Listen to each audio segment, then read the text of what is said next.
តើលោកអ្នកកំពុងតែជឿចាប់នឹងពាក្យនិន្ទា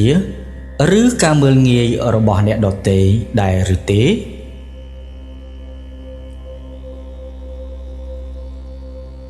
ញាតិព្រះធម៌ជាទីមេត្រី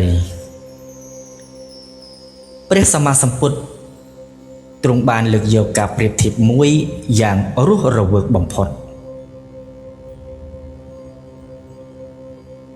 ព្រះអង្គត្រាស់សួរថាប្រសិនបើមានគេយកកាដូឬនំចំណីមកជូនអ្នកប៉ុន្តែអ្នកបដិសេធមិនទទួលយកសួរថាតើកាដូនោះនឹងបានទៅនរណាវិញចម្លើយគឺថា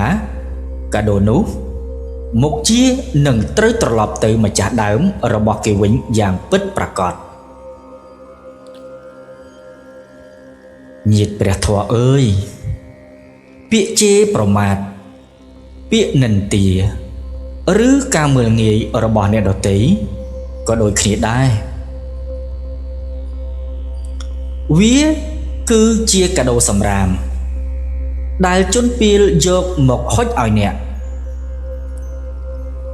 នៅពេលដែលគេជេរហើយ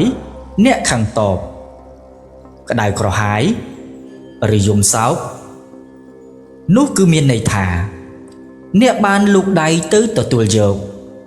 នៅកាដូសម្រាមនោះមកកើទុកក្នុងបេះដូងរបស់អ្នកបាត់ទៅហើយអ្នកបានយកកំហឹងគេមកដុតខ្លួនឯងប៉ុន្តែ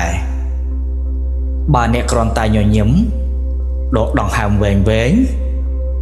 ហើយតម្កល់ចិត្តជាកណ្ដាលឬឧបេក្ខាដោយមិនតបតនោះមានន័យថាអ្នកបដិសេធមិនទទួលយកនៅកាដូដ៏ស្អុយរលួយនោះឡើយទីបំផុតកំហឹងនឹងការក្តៅក្រហាយនោះវានឹងត្រឡប់ទៅដុតរូលបេះដូងរបស់ម្ចាស់ដើមគេវិញមិនខានឡើយសូមកុំយកសម្រាមរបស់អ្នកដទៃមកកើទុកក្នុងខួរក្បាលខ្លួនឯងអីពី Channel ធម្មសតសូមសន្តិភាពនិងស្នាមញញឹមកើតមានដល់បេះដូងលោកអ្នកសូមអរព្រះគុណនិងសូមអរគុណ